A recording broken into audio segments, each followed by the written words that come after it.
Suatu ketika hiduplah seorang janda miskin, dan dia memiliki seorang putra, Jack, dan seekor sapi, Belianka.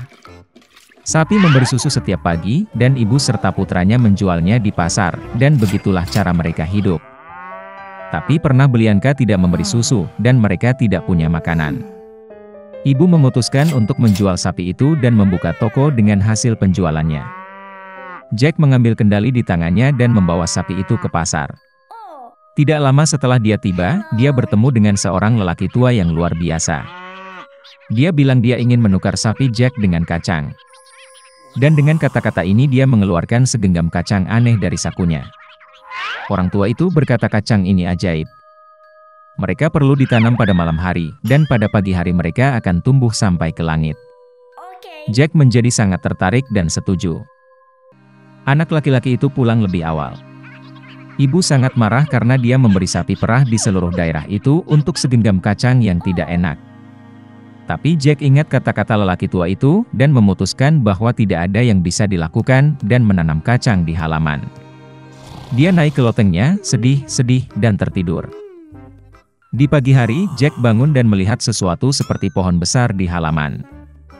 Dan ternyata, buncisnya bertunas, dan batangnya yang besar terus tumbuh ke atas hingga tumbuh sampai ke langit. Jack melompat ke batang dan memanjat seperti tangga. Dia memanjat dan memanjat dan memanjat dan memanjat, sampai akhirnya dia mencapai langit. Di sana dia melihat jalan yang panjang dan lebar yang membawanya ke sebuah kastil besar. Jack pergi ke gerbangnya dan mengetuk.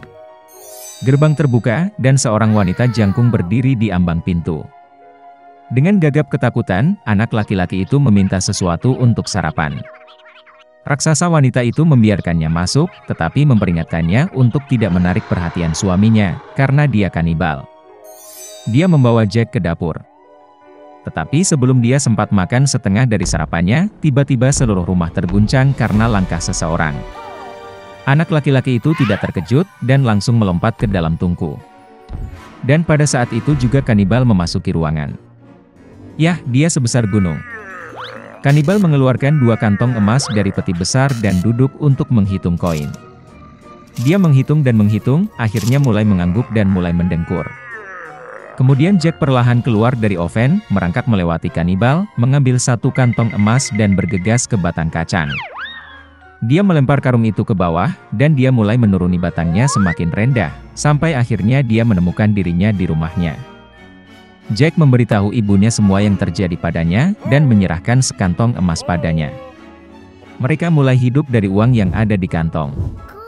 Namun akhirnya karung itu kosong, dan Jack memutuskan untuk mencoba peruntungannya sekali lagi di puncak pohon kacang. Suatu pagi yang cerah, dia bangun pagi dan memanjat pohon kacang. Istri pemakan pria itu berdiri di ambang kastil besar. Dia berkata bahwa dia tidak akan mengizinkannya masuk, karena terakhir kali suaminya kehilangan sekantong emas. Tapi bagaimanapun juga, dia merasa kasihan pada bocah malang itu, dan membiarkannya masuk ke kastil. Tiba-tiba langkah kaki raksasa terdengar, dan Jack kembali bersembunyi di tungku. Kanibal masuk dan menyuruh istrinya untuk membawa ayam betina yang bertelur emas. Raksasa wanita membawanya, dan Ogre memerintahkan ayam untuk bertelur, dan dia meletakkan telur emas. Raksasa yang senang itu mulai mengangguk dan mendengkur. Kemudian Jack keluar dari oven, mengambil ayam emas dan bergegas ke pohon kacang. Anak laki-laki itu kembali ke rumah. Dia menunjukkan kepada ibunya seekor ayam yang enak, dan mereka mulai hidup menjual telur emas. Tetapi segera bagi Jack, tampaknya ini tidak cukup. Dan ia kembali memutuskan untuk mencoba peruntungannya di pucuk buncis. Kali ini bocah itu naik ke kastil melalui jendela. Dia melompat ke kuali tembaga dan bersembunyi. Kanibal dan istrinya memasuki ruangan. Raksasa itu mencium bau bocah itu, dan mereka bergegas mencarinya di dalam oven. Tapi dia tidak ada di sana. Mereka mencari setiap sudut dan celah, tetapi mereka tidak berpikir untuk melihat ke dalam kuali tembaga. Putus asa untuk mencari, Ogre memerintahkan istrinya untuk membawa harpa emas dan meletakkannya di atas meja. Kanibal mendengkur karena suaranya yang indah. Kemudian Jack diam-diam keluar dari kuali, meraih harpa emas dan bergegas ke pintu. Tapi harpa bermain dengan keras dan membangunkan kanibal. Jack berlari cepat, melompat ke pohon kacang, dan raksasa itu mengejar. Jack pergi ke rumahnya, dan berteriak kepada ibunya untuk membawa kapak. Sang ibu berlari keluar dengan kapak di tangannya, anak laki-laki itu mengambil kapak dan mulai memotong pohon kacang. Raksasa itu merasakan batangnya berayun dengan keras dan berhenti. Kemudian Jack memukul lagi dengan kapak dan memotong pohon kacang.